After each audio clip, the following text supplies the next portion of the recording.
Hello बच्चा लोग, स्वागत है आपका कंपटीशन फैक्टर यूट्यूब चैनल पे। तो जो पहला प्रश्न आज लिया गया है वो है अलीगढ़ मुस्लिम यूनिवर्सिटी इंजीनियरिंग 2010 में पूछा गया था। एक चालक को, देखिए क्वेश्चन दिख रहा होगा आपको, एक चालक को इलेक्ट्रॉन स्थानांतरण के द्वारा आवेश कितना दिया गया है 3 × 10⁻⁻7 कूलम माइनस में, ठीक है, इतना आवेश दिया गया है। Q = इतना लिख दिया गया। चालक के द्रव्यमान किलोग्राम में वृद्धि तथा चालक को प्रदान किए गए इलेक्ट्रॉन की संख्या क्रमशः होगी। 4 ऑप्शन दिए गए हैं और इसमें से क्या होगी आपको बताना है। अप्रॉक्स वैल्यू जो भी होगी ये आपको तय करके बताना कितना होगा। चलिए देखिए क्या दिखाना है। दिखाना है इसमें कि इलेक्ट्रॉनों की संख्या कितनी होगी और चालक के द्रव्यमान में किलोग्राम वृद्धि कितनी होगी। तो माने पहला ये n कितना होगा इलेक्ट्रॉनों की संख्या, और दूसरा इलेक्ट्रॉन के द्रव्यमान में वृद्धि कितनी होगी। माने अगर डेल्टा m हम लिखें तो डेल्टा m कितना होगा। m मतलब द्रव्यमान और डेल्टा का मतलब वृद्धि, परिवर्तन, ठीक है। देखो भाई हम जानते हैं अगर q दिया गया है तो e की वैल्यू कितनी होती है 1.6 × 10⁻⁻19 कूलम, ठीक है। अब मुझे संख्या निकालना है, हमको पता है ये फार्मूला भाई क्या, Q = कितना होता है Ne। देखो E पता है, Q पता है, N निकालना है, तो फार्मूला स्वाभाविक सी बात है Q = क्या लगाएंगे Ne, जो कि क्या क्वांटाइजेशन ऑफ चार्ज, आवेशों का क्वांटीकरण। तो बच्चा बताओ अब यहाँ से क्या हो जाएगा, N = कितना Q/E, ठीक है। अब देखो यहाँ पर चूंकि संख्या निकालना है और संख्या की वैल्यू माइनस में नहीं होती है तो क्या करेंगे, संख्या प्लस में ही ली जाती है हमेशा। जैसे मान लीजिए कि 2 किलोग्राम, 4 किलोग्राम, 5 बच्चे, 6 बच्चे, तो ये कोई नहीं कहता कि -5 बच्चे, -6 बच्चे, -2 किलोग्राम, -10 किलोग्राम, ऐसा कुछ नहीं कहा जाता। संख्या हमेशा किस में होगी, पॉजिटिव, ठीक है, तो प्लस में ली जाएगी। इसलिए क्यू की वैल्यू हमने माइनस छोड़ क्या ले ली, प्लस में ले ली। कितना ले लिया, मॉडुलस 3 × 10⁻⁻ कितना हो जाएगा -7 डिवाइड बाई ई की वैल्यू कितनी है 1.6 × 10⁻⁻ कितना -19 कूलम। तो n = कितना मिलेगा बच्चा, दशमलव हटाओ, एक जीरो ऊपर बढ़ जाएगा, हो जाएगा 30 बटे कितना 16 और 10 की घात -19 ऊपर जाएगा प्लस 19 बनाएगा, +19 में 7 घटेगा तो बताओ 7 2 9 कितना आ जाएगा +12, ठीक है। तो n = 16 दूनी 32, लगभग कितना हो जाएगा, एग्जैक्ट नहीं कह सकते हम, लगभग कह रहे हैं, कितना आ जाएगा 2 × 10 की घात कितना 12 क्या इलेक्ट्रॉन्स। ये आपके हो गए नंबर ऑफ इलेक्ट्रॉन, ठीक है। कितना लगभग आ गया 2 × 10 की घात 12 इलेक्ट्रॉन। अब आप देखिए कह रहा है इसमें कि द्रव्यमान में कितनी वृद्धि होगी। तो चूंकि हम जानते हैं क्या कि एक इलेक्ट्रॉन का द्रव्यमान कितना होता है, चूंकि एक इलेक्ट्रॉन का द्रव्यमान, ठीक है, का द्रव्यमान कितना होता है 9.1 × 10⁻31 किलोग्राम।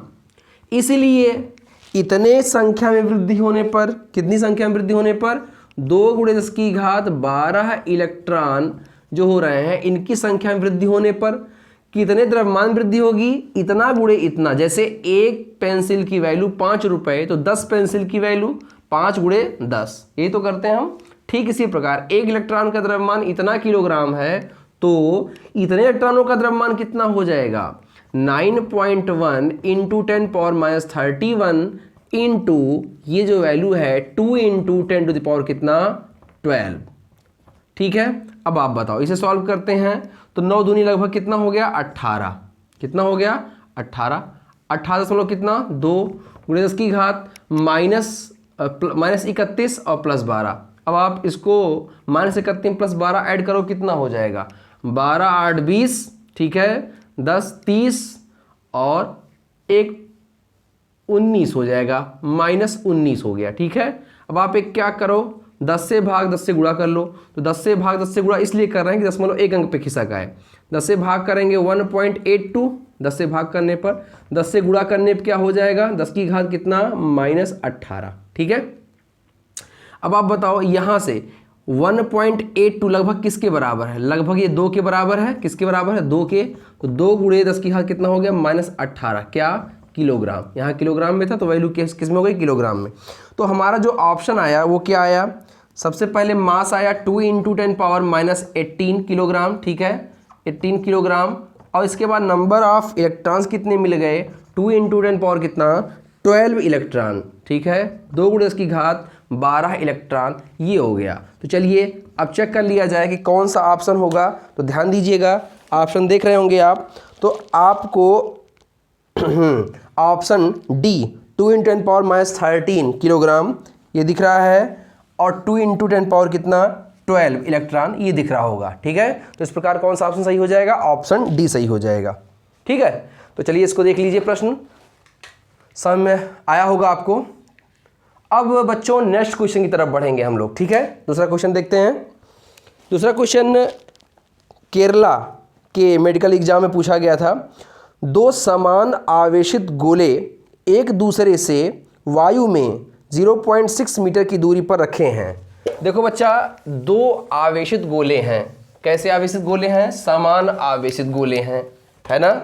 समान आवेशित गोले हैं मतलब क्या है कि अगर एक पर आवेश Q है तो दूसरे पर भी आवेश कितना होगा, Q ही होगा। तो Q1 = Q2 = क्या हो गया, Q हो गया। एक दूसरे से वायु में 0.6 मीटर की दूरी पर, मान लो ये एक चार्ज है, एक ये चार्ज है, ठीक है। ऐसे ये Q1 हो गया, ये Q2 हो गया, ठीक। एक दूसरे के बीच कितनी दूरी पर रखे हैं, 0.6 मीटर की दूरी पर रखे गए हैं। मतलब क्या हो गया, इनके बीच की दूरी जो R है वो 0. कितना मीटर है, 6 मीटर है, ठीक है। तो इनके बीच लगने वाला प्रतिकर्षण बल कितना है, F = दिया गया है 10 मिलीग्राम भार। इनके बीच लगने वाला प्रतिकर्षण बल कितना दिया गया है, 10 मिलीग्राम भार है। तब प्रत्येक गोले पर आवेश की मात्रा क्या होगी, और ब्रैकेट में दिया गया है G = 10 मीटर पर सेकेंड स्क्वायर। स्मॉल g की वैल्यू दे रखी है 10 मीटर पर सेकेंड स्क्वायर। 4 ऑप्शन दिए गए हैं, इसमें से क्या होगा सॉल्व करके आपको बताना है। तो देखिए भाई, इसमें सबसे देखो करना क्या है, जब 2 चार्ज दे रखे हैं बाबू, तो 2 चार्ज और उनके बीच की डिस्टेंस दे रखी है, और बल दे रखा है या पूछ रहा है, तो उनके दे रखा है यहाँ पे, लेकिन मैं कह रहा हूँ दे रखा है या पूछ रहा है, तो इनके बीच सिंपल सा फार्मूला क्या, कूलाम बल। क्या, कूलाम बल। क्या फार्मूला होता है कूलाम बल का, F = 1/4 pi epsilon not Q1 Q2 divide by कितना R²। चलो भाई इतना हो गया, अच्छी बात है। अब F = देखो ध्यान से, F की वैल्यू दे रखी है, कितनी दे रखी है, 10 मिलीग्राम भार। अब आप देखो 10, ठीक है, मिलीग्राम भार है, मिलीग्राम को किलोग्राम बदलो, क्योंकि देखो यहाँ पर मीटर में दे रखा है मान, मतलब सब कुछ MKS में दे रखा है। यहाँ भी देखो मीटर पर सेकंड में, तो मिलीग्राम को किलोग्राम बदलोगे तो 1 मिलीग्राम में 10 की घात -3 किलोग्राम, ठीक है। या यूँ समझ सकते हो 1 किलोग्राम में 10 की घात 3 मिलीग्राम। तो 10 की घात 3 मिलीग्राम का उल्टा करोगे, 1/10 की घात 3 हो जाएगा, 10 घात 3 ऊपर जाएगा, 10 घात क्या बना लेगा, -3, ठीक। ये हो गया 10 पावर कितना, -3। अब मिलीग्राम का ग्राम किलोग्राम बदल गया। अब यहाँ भार है, ठीक है, क्या है, भार है। तो आप देखो यहाँ पर फार्मूला F = क्या होता है, mg। द्रव्यमान तो आपने कन्वर्ट कर लिया किलोग्राम में, है ना। अब इसके बाद F के जगह पर m के जगह पर m की वैल्यू, और g के जगह पर g का मान कितना दे रखा है, 10 मीटर पर सेकेंड स्क्वायर। तो g के यहाँ पे g की वैल्यू रख दिया गया, बराबर 1/4 पाई एप्सिलॉन नॉट की वैल्यू 9 × 10⁻9, ठीक है, इंटू Q1 की वैल्यू भी कितनी है, Q, और Q2 की वैल्यू भी कितनी है, Q। तो Q × Q हो जाएगा, ठीक है, अपान R²। R की वैल्यू कितनी है, 0.6, इसका स्क्वायर है तो 2 टाइम्स लिख ले रहे हैं, चाहे स्क्वायर कर लो, बात एक ही हुई। अब देखो इसको सॉल्व करो भाई, क्या मिलेगा। यहाँ पे देखो 10 10 10 की पावर 1 10 की पावर 1 माइनस 10 की पावर 2 हो गया, 10 की पावर 2 और 10 की पावर -3, 10 पावर -3 में 10 पावर 2 जोड़ोगे, प्लस में क्या बनेगा, 10 पावर -1 बनाएगा। यहाँ हो जाएगा 9 × 10⁻9 इंटू यहाँ पे Q × Q कितना हो जाएगा, Q² डिवाइड बाई 10, दशमलव हटा दो 0 बढ़ जाएगा, दशमलव एक और हटा दो 0 बढ़ जाएगा, है ना।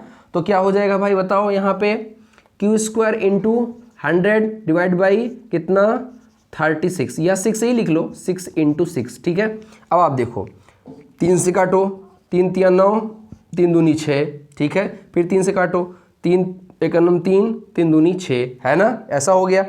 अब आप देखो यहाँ से क्या मिला, देखो इसका क्रॉस मल्टीपल करो, Q² × 100 इज इक्वल टू, ठीक है, ये बटे में आ जाएगा इधर, Q² × 100 इज इक्वल टू क्या मिलेगा, सब एक तरफ चला जाएगा, Q² × 100 इंटू इंटू भाई 10 पावर 9 भी है, ये देखो 10 पावर 9 है, ये हो गया इज इक्वल टू बच्चा लोग क्या हो जाएगा यहाँ पे देखो 2 2 जा 4, 4 into 10 to the power 4 into 10 to the power कितना -1, क्या हो जाएगा क्यू स्क्वायर इक्वल टू देखो भाई 10 पावर 9 10 पावर प्लस 2 9 और 2 कितना मिलेगा 10 पावर कितना 11 9 2 11 10 पावर 11 हो गया is equal to 4 into 10 power -1 q square equal to ये गुणे में इधर आएगा बटे में हो जाएगा। अब जब बटे में 10 की घात -11 प्लस में है ऊपर जाएगा 10 की घात -11 बना लेगा, ये हो जाएगा 4 इंटू 10 पावर -1 और -11 मिल क्या बना लेगा -12।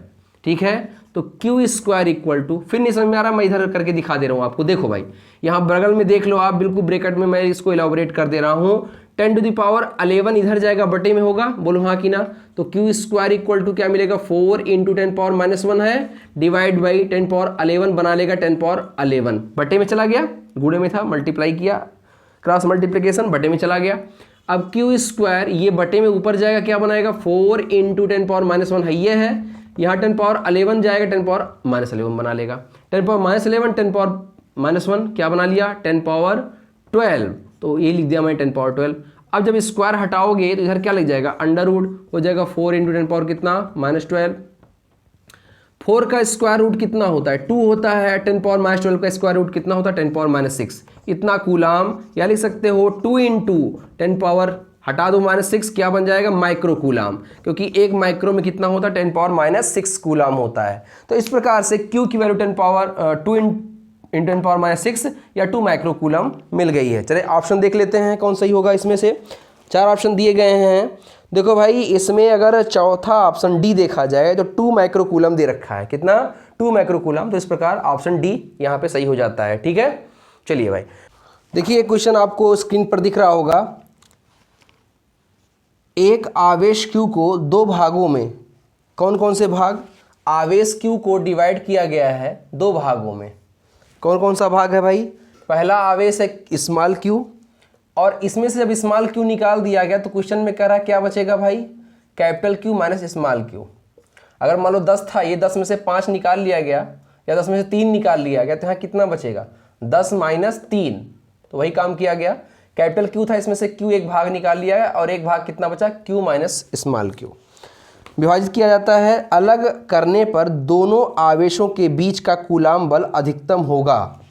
अधिकतम होगा कब, अधिकतम होगा जब अनुपात Q बटे स्मॉल q का मान होगा, अधिकतम होगा, और उस अवस्था में कैपिटल Q बटे स्मॉल q का मान आपको निकालना है कितना होगा। ठीक है, तो देखो भाई इसको हल करने के लिए कोई दिक्कत नहीं है, इस बल का मान अधिकतम करना है। 2 आवेश हो गए, मान लो ये पहला आवेश है ये दूसरा आवेश है, ये Q1 की वैल्यू मान लो, इसे मान लो Q2 की वैल्यू है ना। तो अब बताओ, अब दोनों के बीच बल का मान कह रहा अधिकतम होगा, माने बल की बात भी की जा रही है।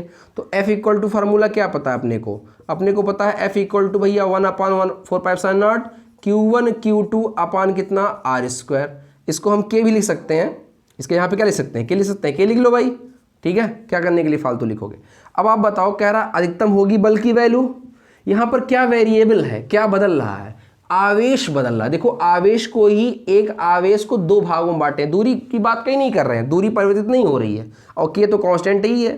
तो क्या बदल रहा है, चार्ज बदल रहा है, आवेश बदल रहा है। तो जब आवेश बदल रहा है, कह रहे हैं बल का अधिकतम मान होगा, मतलब क्या कि बल का आवेश के सापेक्ष अवकलन कर दीजिए, बल का मान अधिकतम होगा, तो इसलिए अवकलन किया गया। और बदल रहा है चूंकि किसके सापेक्ष बदल रहा है, Q के सापेक्ष बदल रहा है, इसलिए अवकलन किसके सापेक्ष कर दिया गया, Q के सापेक्ष। अवकलन उसके सापेक्ष किया जाता है जो वेरिएबल होता है, जो बदलता है। कांस्टेंट जो होता है उसका अवकलन 0 होता है, तो कांस्टेंट के सापेक्ष हम कुछ कर नहीं सकते। जितनी भी कांस्टेंट चीजें थी वो कौन कौन सी हैं, K हैं और कौन है, R है। अकॉर्डिंग टू दिस क्वेश्चन बदल क्या रहा है, Q, आवेश को 2 भागों में बांटा गया है, प्रश्न में कह रहा है। अब कह रहा कि बल का मान अधिकतम होगा, जब बल का अधिकतम मान कह रहा है और आवेश के सापेक्ष इसको बदला जा रहा है, तो बल का अधिकतम मान कितना होगा। अधिकतम मान आपने मैक्सिमम मिनिमम मैथ में पढ़ा होगा, किसी भी फलन का अधिकतम मान किस पर मिलता है, जब फलन का अवकलन करने पर मान क्या हो जाए, 0 हो जाए, है ना।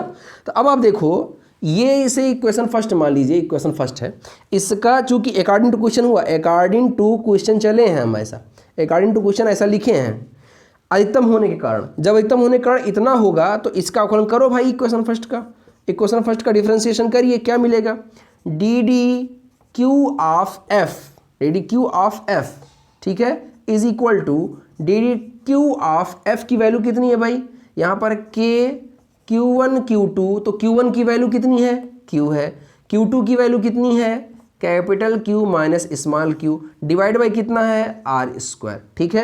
ये इसका अवकलन कर दिया गया। अब चूंकि कह रहा है कि ये वैल्यू मैक्सिमम होने के कारण जीरो होगी, तो इसको जीरो कर दो भाई।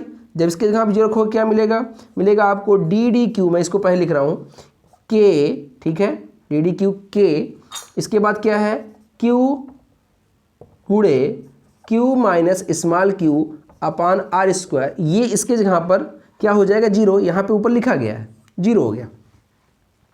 अब आप जब इसके जगह पर जीरो कर दिए तो अब क्या होगा, जो कांस्टेंट होगा उसका तो अवकलन होगा नहीं, तो कांस्टेंट कौन है, के कांस्टेंट है और आर कांस्टेंट है, तो के और आर का जब अवकलन नहीं होगा तो इसको कांस्टेंट को बाहर कर लीजिए अवकलन से, क्या हो जाएगा, d d q of, D d q of, देखते रहिएगा, स्मॉल क्यू है, स्मॉल क्यू लिखा, फिर क्या है capital q minus small Q, ठीक है। अब इज इक्वल टू जीरो, लेकिन उसके पहले क्या है, यहाँ पे देखो कैप स्मॉल के और आर स्क्वायर, तो स्मॉल के और आर स्क्वायर का अवकलन नहीं होगा, इसलिए इसको बाहर कर लिया मैंने अवकलन से। अब या तो ये जीरो होगा या ये जीरो होगा, तो चूंकि ये कांस्टेंट है जीरो हो नहीं सकता, तो या यही जीरो होगा, तो जब ये नहीं जीरो होगा तो क्या हो जाएगा, d d q of q और capital q minus small q equal to कितना, जीरो। चूंकि ये जीरो नहीं हो सकता, के की वैल्यू कितनी होती है, 9 10 पावर 9, के की वैल्यू 1/4 sin नॉट की जगह पर के रखते हैं, उसकी वैल्यू कितनी 19.9, तो के कभी जीरो हो सकता है नहीं, और दो आवेशों के बीच कुछ ना कुछ दूरी है यहाँ पे, तो भी जीरो नहीं हो सकती। तो जब ये जीरो नहीं होगा तो यही तो जीरो होगा इसका अवकलन, तो इसलिए हमने इसको जीरो ना करने का कारण इसको जीरो कर दिया, क्योंकि दोनों गुणनफल जीरो है। किसी भी दो अगर चर का गुणनफल शून्य है और एक शून्य नहीं है, उसमें से दूसरा ही तो शून्य होगा, तभी तो उसका गुणनफल क्या आएगा, शून्य आएगा। तो चूंकि ये शून्य नहीं है इसलिए इसको हमने शून्य कर लिया, यहां पे आप देख सकते हैं, ठीक है। अब चलिए, अब क्या करेंगे, अब इसका क्या करेंगे, अवकलन करेंगे, किसके सापेक्ष, स्मॉल क्यू के सापेक्ष, ठीक है।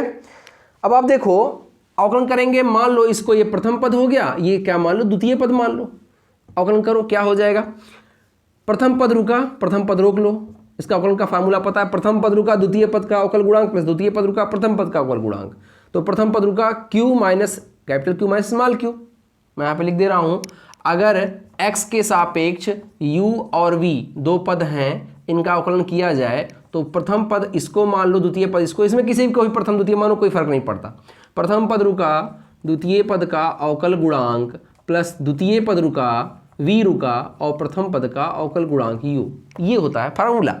अब इसको यहाँ पे अप्लाई करो तो क्या हो जाएगा, प्रथम पद रुका, इसको रोक लिया, डी डी क्यू ऑफ द्वितीय पद का अवकलन किसके सापेक्ष, क्यू के सापेक्ष, D d q of Q plus द्वितीय पद रुका, द्वितीय पद क्या है क्यू, अब प्रथम पद का अवकल गुणांक minus d d q of capital q minus small q equal to कितना, जीरो।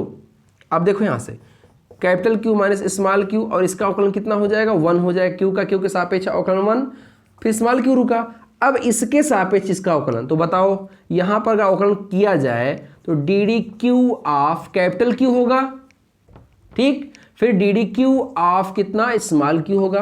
अगर ब्रैकेट का अंदर अवकलन किया जाए तो पहले इसका अवकलन होगा, फिर माइनस इसका अवकलन होगा, इक्वल टू कितना, जीरो। अब बताओ q माइनस क्यू प्लस, अच्छा यहाँ 1 का मल्टीप्लाई करने पर कोई फर्क नहीं होगा, प्लस q, अब q का q कैपिटल q का अवकलन स्मॉल q के सापेक्ष, अगर स्मॉल q जैसा कुछ होता यहाँ अवकलन होता, अब कैपिटल Q इसके सापेक्ष क्या हो गया, कांस्टेंट हो गया, तो कांस्टेंट हो गया तो कांस्टेंट का अवकलन कितना होता, जीरो, माइनस Q का Q के सापेक्ष अवकलन कितना, 1 इक्वल टू कितना, जीरो। अब कहो Q का Q के सापेक्ष अवकलन कैसे 1 हुआ, तो यहाँ मैं फिर से बता दे रहा हूँ, D D x of x की पावर n इक्वल टू होता है n x की पावर n माइनस 1। अब आप देखो अगर डी डी क्यू ऑफ, यहाँ x के यहाँ पे Q लिख रहे हैं, Q की पावर कुछ नहीं मान सकते हो, माने क्या मान सकते हो, 1 मान सकते हो आप, कुछ नहीं पावर माने क्या है, 1 मान सकते हो। इस फार्मूले से देखो तो n के जहाँ क्या है 1, तो 1 कहाँ आएगा आगे, फिर x के जगह पर क्या है बेटा, q है, तो q फिर n माइनस वन, n के यहाँ पे क्या है 1 माइनस वन, फार्मूले वाला 1। अब बताओ 1 इंटू क्यू की पावर 0, क्यू की पावर 0 यहाँ पर हो गया, क्यू की पावर 0 मीन्स क्या 1, तो 1 इंटू 1 बराबर कितना 1, इसीलिए यहाँ पे हम 1 लिख दिया गया। तो q माइनस क्यू बच्चा लोग बताओ, और प्लस इस q का इसमें मल्टीप्लाई होगा 0, इस q का इसमें मल्टीप्लाई होगा माइनस q हो जाएगा, तो माइनस क्यू इक्वल टू कितना 0, ये ब्रैकेट खोल दो कोई फर्क नहीं पड़ता अब यहाँ पे। तो q माइनस क्यू कितना हो गया -2, q इक्वल टू कितना 0, तो q is equal to 2q। Capital Q upon small q की वैल्यू पूछी जा रही थी, तो बताओ कैपिटल Q अपान इसको मल्टीप्लाई में इधर ले आओ, upon small q equal to है क्या बचेगा 2 बचेगा। ये सॉल्व हो चुका है। Capital Q upon small q की वैल्यू कितनी आ गई 2।